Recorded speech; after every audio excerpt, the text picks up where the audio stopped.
Present indefinite tense. इससे पिछले video lecture में मैंने आपको सिंपल सेंटेंसेस और टेंसेस के डिफरेंस के बारे में बताया था। मैंने आपको बताया था कि सिंपल सेंटेंसेस तो वो होते हैं जिनमें सब्जेक्ट किसी क्रिया को नहीं कर रहा होता, और टेंस के सेंटेंस वो होते हैं जिनमें सब्जेक्ट क्रिया को कर रहा होता है। कोई भी टेंस आप लें, देखिए टेंस भी मैंने आपको बताया था कि प्रेजेंट, पास्ट और फ्यूचर 3 कैटेगरीज के होते हैं। उनकी सब कैटेगरीज हैं इंडेफिनेट, कॉन्टिन्यूअस, परफेक्ट और परफेक्ट कॉन्टिन्यूअस। तो आज हम प्रेजेंट की फर्स्ट सब कैटेगरी प्रेजेंट इंडेफिनेट टेंस के बारे में इस वीडियो लेक्चर में जानेंगे। बहुत ही इंपॉर्टेंट टॉपिक है क्योंकि सबसे पहला टेंस है तो इंपॉर्टेंट भी है।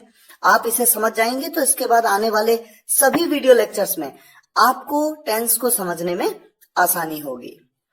तो आइए शुरुआत करते हैं। सबसे पहले देखें कि इस टेंस में, प्रेजेंट इंडेफिनिट टेंस की पहचान क्या है, किस तरह के वाक्य इस टेंस में आते हैं।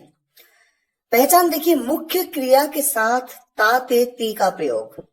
जैसे एग्जाम्पल है, राम घूमता है, सीता नाचती है, लोग घूमते हैं। और इसी तरह से कोई भी सेंटेंस जिनमें सब्जेक्ट क्रिया को कर रहा हो और तातेती का प्रयोग किया गया हो मुख्य क्रिया के साथ में, मेन वर्ब के साथ में। जैसे मैं कहूं, राम जाता है, आता है, सोता है, उठता है, बैठता है, रोता है, हंसता है, जागता है, नाचता है, कुछ भी। मैं खेलता हूं, मैं जाता हूं, मैं आता हूं, मैं सोता हूं, मैं रोता हूं, मैं हंसता हूं, मैं उठता हूं, मैं बैठता हूं। इस तरह के सभी सेंटेंस इस टेंस कैटेगरी में आते हैं। इनको बनाना कैसे है, किस तरह से इन सेंटेंसेस को बनाया जाए, तो शुरुआत करते हैं अफर्मेटिव सेंटेंसेस से। सकारात्मक वाक्य। मैंने एक सेपरेट वीडियो लेक्चर में आपको बताया था कि सकारात्मक वाक्य वो होते हैं जिनमें नहीं का प्रयोग नहीं होता और न ही कोई प्रश्न होता है, बिल्कुल सकारात्मक। अब देखिए इसका रूल क्या है। सबसे पहले आप लिखते हैं सब्जेक्ट, उसके बाद वर्ब की फर्स्ट फॉर्म। मैंने एक सेपरेट वीडियो लेक्चर में आपको यह भी बताया था कि वर्ब की 3 फॉर्म्स होती हैं, क्रिया की 3 फॉर्म्स होती हैं। तो यहां पर आप फर्स्ट फॉर्म का यूज करेंगे और उसके साथ में एस या ईएस का प्रयोग करेंगे, लेकिन कब, जब थर्ड पर्सन सिंगुलर सब्जेक्ट हो तो। यहां पर लिखा है केवल थर्ड पर्सन सिंगुलर सब्जेक्ट के साथ में। अब कई लोगों को ये नहीं पता होगा कि थर्ड पर्सन सिंगुलर सब्जेक्ट क्या होता है, तो मैं आपको ये बताना चाहूंगा कि एक सेपरेट वीडियो लेक्चर में मैंने बताया था कि फर्स्ट पर्सन, सेकंड पर्सन और थर्ड पर्सन के सिंगुलर प्लूरल सब्जेक्ट्स क्या होते हैं। अगर आपने वो नहीं देखा है तो उसे जरूर देखिए ताकि आपका कॉन्सेप्ट क्लियर हो और फिर यहां पर आप इसे समझ पाए। तो देखिए, थर्ड पर्सन सिंगुलर सब्जेक्ट अगर आपका होगा तो एस और ईएस का प्रयोग आप मेन वर्ब की फर्स्ट फॉर्म के साथ में करेंगे और उसके बाद आप लिखेंगे ऑब्जेक्ट। अब शुरुआत करने से पहले, सेंटेंसेस को बनाने से पहले एक बात और जान लेते हैं कि किन मेन वर्ब्स के साथ एस का प्रयोग और किन मेन वर्ब्स के साथ ईएस का प्रयोग होगा। देखिए, एस ईएस का प्रयोग केवल तब होगा जब थर्ड पर्सन सिंगुलर सब्जेक्ट होगा, और कोई भी सब्जेक्ट हो, फर्स्ट पर्सन हो, सेकंड पर्सन हो, तो आप कभी भी एस ईएस का प्रयोग नहीं करेंगे। अब एस का प्रयोग कहां पर करें और ईएस का प्रयोग किस मेन वर्ब के साथ करें, इस कॉन्सेप्ट को थोड़ा जान लेते हैं। तो अगर मैं आपको ये बता दूं कि ईएस का प्रयोग किन मेन वर्ब्स के साथ किया जाएगा, तो ये अंडरस्टूड है कि बाकी बचे हुए सभी मेन वर्ब्स के साथ आप एस का प्रयोग करेंगे। तो आइए शुरुआत करते हैं। When to put es with main verb. मुख्य क्रिया के साथ ईएस कब लगाएं। रूल नंबर 1, जिन मुख्य क्रियाओं के अंत में ओ हो, जैसे गो या डू, तो देखिए ईएस का प्रयोग आप करेंगे अगर आपका सब्जेक्ट थर्ड पर्सन सिंगुलर होगा, तो आप कहेंगे गोस या डज। गो मतलब जाना, डू मतलब करना।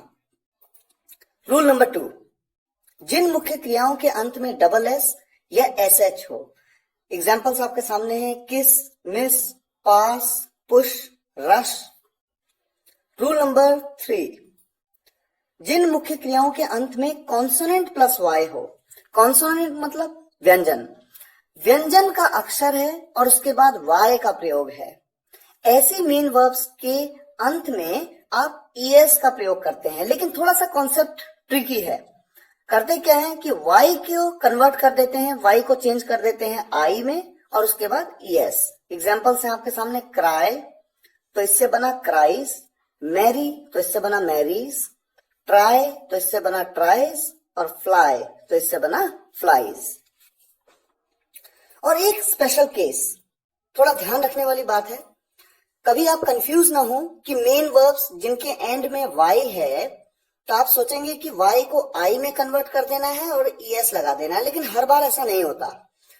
जिन मुख्य क्रियाओं के अंत में वोवल प्लस y हो, वोवल मतलब स्वर, जैसे यहां पर देखिए आप एग्जांपल्स हैं से और प्ले। से ए वाई, ए क्या है, एक वोवल है, एक स्वर है, और उसके बाद y है, तो ऐसी मेन वर्ब्स जो होंगी उनके बाद es नहीं बल्कि s लगता है, केवल s, सेज या प्लेज। तो ये तो आपने जाना कि किन मेन वर्ब्स के साथ es लगेगा, और बाकी बची हुई सभी मेन वर्ब्स के साथ में s का प्रयोग होगा। कब? जब आपका सब्जेक्ट हो थर्ड पर्सन सिंगुलर। अब हम कुछ एग्जांपल्स लेते हैं। देखिए कुछ सेंटेंसेस आपके सामने हैं। राम स्कूल जाता है, यहां पर सब्जेक्ट क्या है, राम, क्रिया क्या है, जाना, जाने को क्या कहते हैं, गो। सब्जेक्ट है राम, कैसा सब्जेक्ट है, ये एक थर्ड पर्सन सिंगुलर सब्जेक्ट है। ये बात सेपरेट वीडियो लेक्चर में जैसा मैंने बताया बताई गई है, आप वो वीडियो लेक्चर पहले देखिए ताकि इस कॉन्सेप्ट को समझ पाए। राम एक थर्ड पर्सन सिंगुलर सब्जेक्ट है, तो यहां पर मेन वर्ब के साथ में es या s का प्रयोग तो होगा ही होगा। अब देखिए सबसे पहले रूल कहता है पहले लिखें सब्जेक्ट, सब्जेक्ट है राम, उसके बाद मेन वर्ब की फर्स्ट फॉर्म गो, और उसके बाद es का प्रयोग मैं करूंगा क्योंकि मैंने आपको रूल नंबर 1 में ये बताया था कि जिन मेन वर्ब्स के एंड में o होता है जैसे गो, तो आप es का प्रयोग करते हैं। राम गोज कहां, स्कूल, टू स्कूल।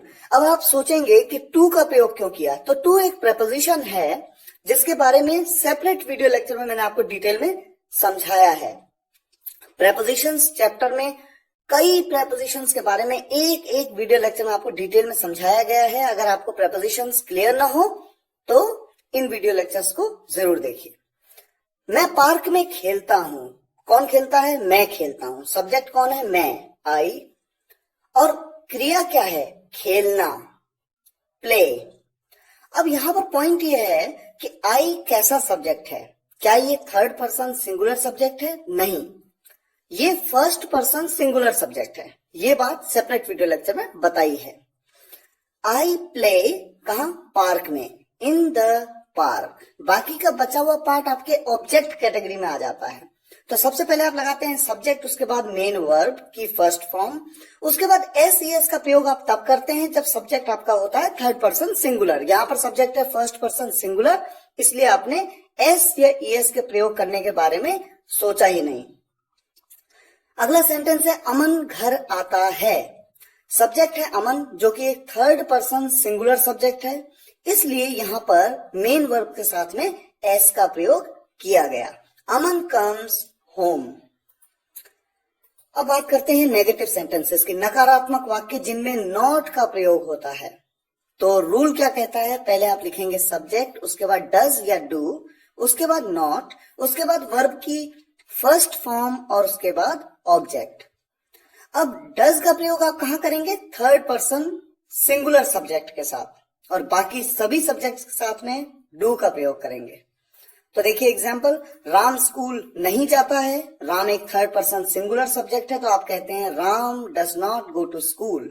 मैं पार्क में नहीं खेलता हूं, ये यहां पर सब्जेक्ट है आई, आई एक थर्ड पर्सन सिंगुलर सब्जेक्ट नहीं है, इसलिए आप डू का प्रयोग करेंगे, I do not play in the park. Aman घर नहीं आता है, Aman does not come home, यहां पर डज का प्रयोग किया क्योंकि अमन एक थर्ड पर्सन सिंगुलर सब्जेक्ट है। अब बात करते हैं इंटरोगेटिव सेंटेंसेस की, प्रश्नवाचक वाक्य। तो देखिए इसका रूल क्या कहता है, सबसे पहले आप यूज करेंगे WH फैमिली का।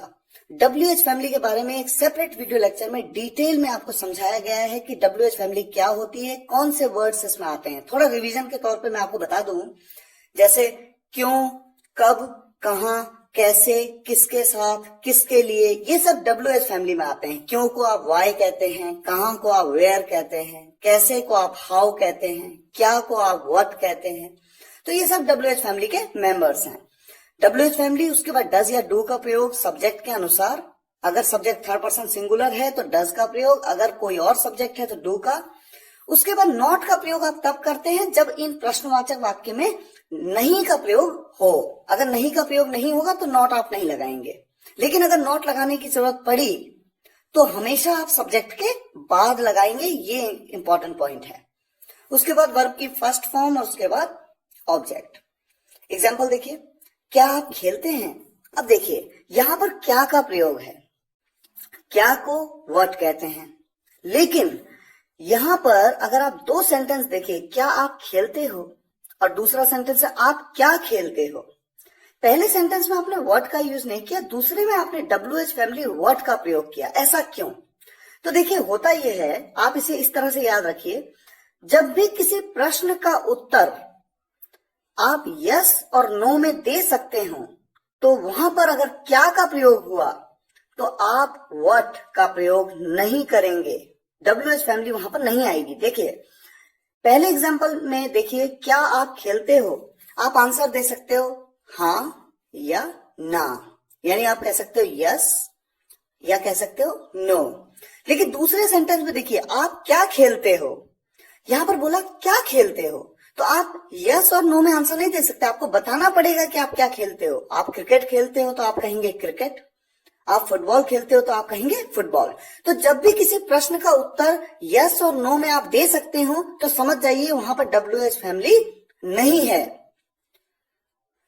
पहला सेंटेंस है क्या आप खेलते हो, तो यहां पर WH फैमिली नहीं है, तो आप डू या डज का प्रयोग करेंगे। तो यहां पर सब्जेक्ट है मेरा यू, आप। कैसा सब्जेक्ट है? ये एक सेकंड पर्सन है और ये बात आप जानते हैं, ये सेकंड पर्सन प्लूरल सब्जेक्ट है। तो यहां पर आप डू का प्रयोग करेंगे, डू यू, और उसके बाद आप लगाएंगे मेन वर्ब। मेन वर्ब की फर्स्ट फॉर्म, और खेलना, क्रिया है खेलना तो उसको कहते हैं प्ले, आप कहेंगे डू यू प्ले। तो ये कहते हैं आप डू यू प्ले। आप क्या खेलते हो। अब यहां पर चूंकि आपने पूछा कि आप क्या खेलते हो, आप यस और नो में जवाब नहीं दे सकते, आप WH फैमिली का यूज करेंगे। और WH फैमिली यहां पर क्या के लिए क्या यूज करते हैं, what. What do you play? क्या राम स्कूल जाता है। अब यहां पर देखिए प्रश्नवाचक है, शुरुआत में क्या का प्रयोग किया गया। इस क्वेश्चन का जवाब आप यस और नो में दे सकते हैं, तो ये अंडरस्टूड है, यहां पर कोई WH फैमिली नहीं है। तो आप अब शुरुआत करते हैं डू या डज से। क्योंकि यहां पर सब्जेक्ट है राम, जो कि एक थर्ड पर्सन सिंगुलर सब्जेक्ट है, इसलिए आप डज का प्रयोग करेंगे। तो आप कहेंगे does Ram go to school. कुछ और एग्जांपल्स लेते हैं। क्या राम स्कूल नहीं जाता है, यहां पर नॉट का प्रयोग हुआ, नहीं का प्रयोग हुआ, और मैंने आपको बताया नॉट का प्रयोग हमेशा सब्जेक्ट के बाद करना है, तुरंत बाद। Does Ram not go to school, क्या मैं पार्क में नहीं खेलता हूं, do I not play in the park. क्या अमन घर नहीं आता है, does Aman not come home. Ram school कब जाता है, देखिए अब बोला कब, कब एक WH फैमिली है, कब को कहते हैं व्हेन। तो आप सबसे पहले WH फैमिली व्हेन, उसके बाद आप लगाएंगे डज या डू। यहां पर आपको लगाना होगा डज, क्योंकि आपका सब्जेक्ट है थर्ड पर्सन सिंगुलर, आप लगाएंगे डज। उसके बाद आप सब्जेक्ट लिखेंगे, सब्जेक्ट है राम, उसके बाद वर्ब की फर्स्ट फॉर्म गो, और उसके बाद आपका पूरा objective part. When does Ram go to school, मैं पार्क में क्यों खेलता हूं, यहां पर WH फैमिली है why, why do I play in the park. Aman घर कैसे आता है, how does Aman come home.